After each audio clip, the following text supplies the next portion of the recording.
Acorda, sucupira!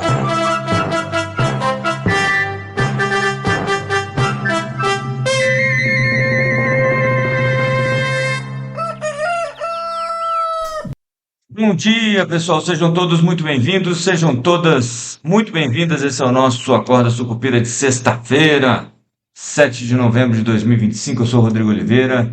E uma sexta-feira que não tem nada de muito importante, tem muita fofoca por aí, muita coisa para falar, mas serve mais para telenovela do que para gente. O plano trilionário do Elon Musk, né, que foi aprovado ontem na Assembleia lá. O Elon Musk pode ganhar até US$ 1 trilhão na próxima década, se entregar aí um monte de coisa que ele precisa entregar. Mas tudo que ele queria, na verdade, era um pouco mais de ações da Tesla para conseguir manter o controle da empresa que ele criou, né? Então, o dinheiro em si não é o negócio. Afinal de contas, quando você tem esse tanto de dinheiro que o Elon Musk tem, o dinheiro é só um número, né, gente?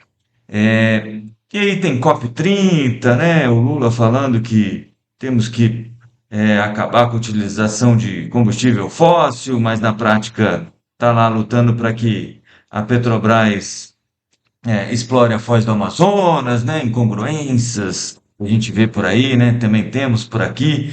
É, e aí tem repercussão do Copom, o pessoal reprecificando aí a próxima, o próximo corte para março do ano que vem. Tem emissão de dívida no Brasil, emissão de dívida brasileira em dólar, né? Pagando aí juro de 6%, depois de pagar 6,80 no começo do ano, então melhorando um pouco é, a nossa taxa para a nossa dívida externa. É claro que você tem que ver que também caiu o juro lá fora, né? Não é porque a gente deixou de ser high yield, né? A gente continua sendo high yield, a gente continua sendo emergente, os spreads quase não mudaram. Se eu não tiver equivocado, tem que olhar esses números com carinho de qualquer maneira, né? Mas assim, eu acho que o que é mais importante para a gente meio que foi antecipado ontem, né?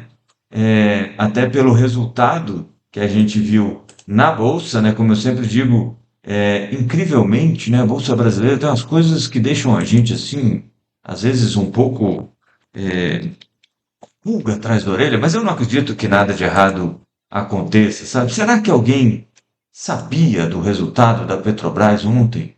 Antes? Antes de todo mundo? É isso? Será?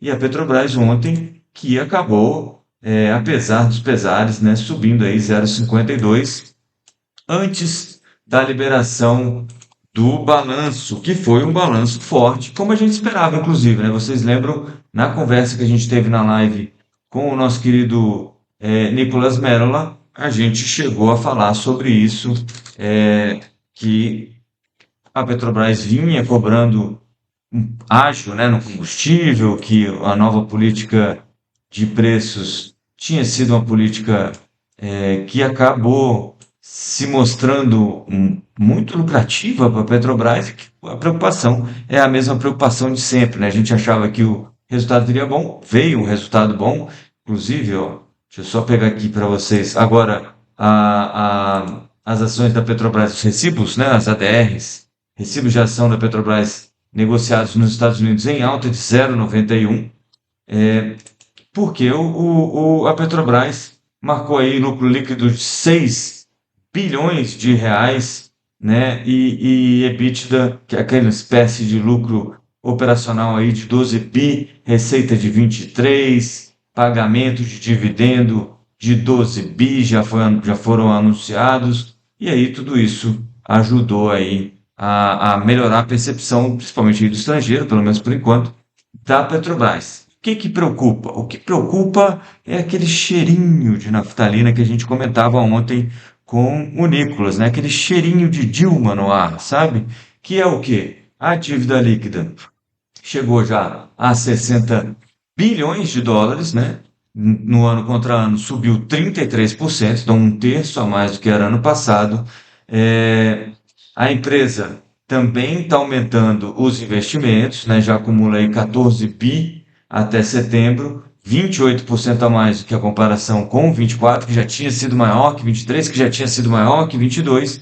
Então, e se vocês lembrarem, o que aconteceu na época da Dilma foi uma conjunção de fatores com a Petrobras, que além, é claro, eu não sei se a corrupção deixou de ser corrupção depois, mas até onde eu lembro, foi corrupção, né? Teve corrupção. A Petrobras, inclusive, teve que pagar um dinheiro para os acionistas lá nos Estados Unidos, porque lá a justiça achou que, como a empresa estava enganando os acionistas, né, roubando o dinheiro dos acionistas, ela tinha que ressarcir os acionistas. Coisas que acontecem nesses países menos desenvolvidos que a gente aqui, né? Um dia eles irão nos copiar. Já estão copiando em algumas coisas, né?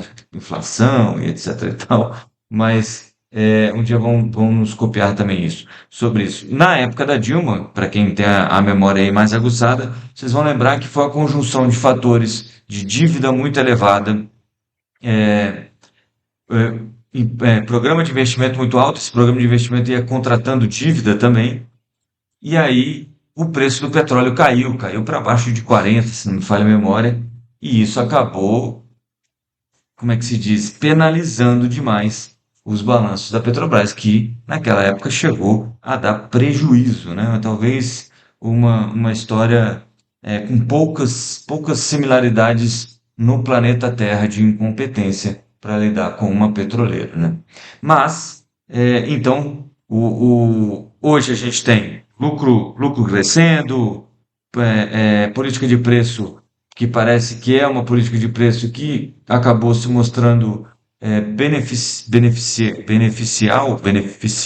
que trouxe benefícios à Petrobras, ao caixa da Petrobras, mas, né, que era uma das preocupações, era a competência para fazer a empresa continuar gerando receita, continuar gerando caixa, mas isso está indo muito bem, obrigado. O problema continua sendo esse aumento de dívida e aumento do CAPEX, né? Aumento do nível de investimento, com algumas coisas, inclusive, que não tem a ver com exploração e produção de petróleo, que incomoda ainda mais, né? Hoje tem pouquinho resultado. Ontem a gente teve resultados além da Petrobras, vários resultados aqui, como deixa eu achar aqui, Magazine Luiza, que veio com lucro um pouco abaixo do esperado, né? 2,27% lucro por ação, tá? Não é o lucro total, acho que foi 17% abaixo do esperado. SLC Agrícola veio com 0,14%, praticamente em linha, né, no lucro por ação. Tenda também. Vibra Energia, uma queda forte aí no lucro por ação, 17,91%. Açaí, praticamente em linha também. Boa Safra também. Nada muito positivo no dia de ontem, com exceção aqui das lojas Renner, que vieram bem acima do que o pessoal esperava. Suzano e Petrobras, né, que teve aí 9% a mais do que esperado aqui no que a gente está chamando, no que a gente está falando sobre lucro por ação, tá?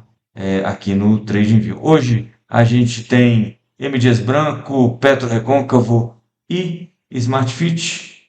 Smart Fit foi ontem, né? Só M. Dias Branco e, calma aí, resultados de hoje, fertilizantes Heringer e M. Dias Branco, ambas após o fechamento. Fazer liberação de balanço após o fechamento ninguém merece, né? Mas, dado todo esse cenário, né, que eu falei para vocês aí, nada de muito relevante acontecendo, só desdobramentos do que a gente já viu aí durante a semana.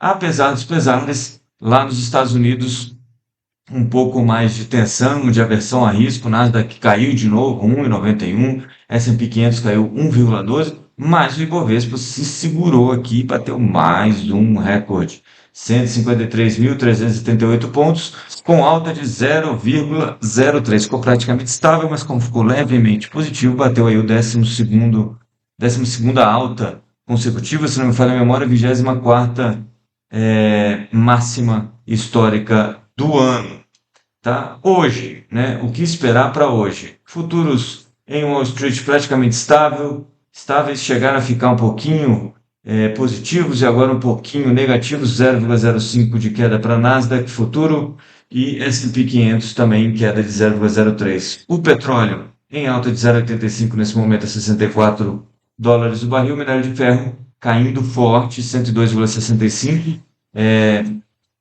um pouco de reação aí ao resultado da balança comercial chinesa, embora o pessoal tenha culpado aí o resultado ruim nas tarifas do Trump, um pouco de receio aí com o desaquecimento chinês, o minério de ferro em queda de 1,86, o que acaba que deve refletir um pouco aí na Vale, né? O ouro ainda se segurando acima aí dos $4.000 a onça Troy, $4.000 a $4.007 em alta de 0,77, e o Bitcoin brigando para ficar acima dos $100.000, valendo hoje $100.711, queda de 0,57, enquanto o dólar a 5,35. Tudo, né? O dólar é aquela coisa, se a Bolsa Brasileira está sendo carregada aí pelo fluxo estrangeiro, o dólar também tem esse apelo dessa rotação global. Aí o pessoal vem para cá pelo carry trade, vem para cá pela bolsa descontada e acaba trazendo dólar. O dólar acaba ficando é, mais desvalorizado contra a nossa moeda. Então, o nosso câmbio aí valorizando no ano, inclusive, o dólar já cai 13,50% contra o real. Agora, juros futuros acabaram abrindo um pouquinho. Ontem, inclusive, a curva inclinando um pouquinho mais, né, em função aí dessas conversas todas sobre fiscal e um pouco de ajuste também ao que está acontecendo fora do Brasil. Hoje eu imagino, tá?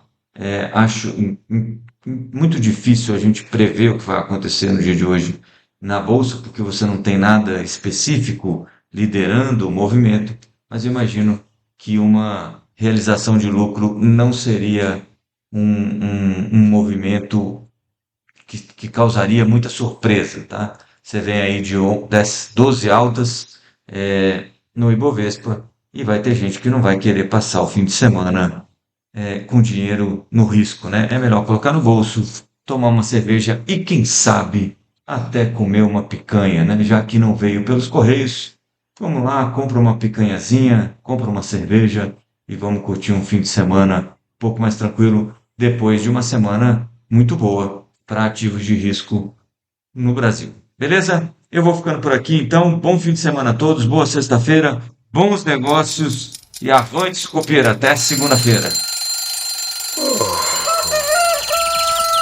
Acorda, sucupira!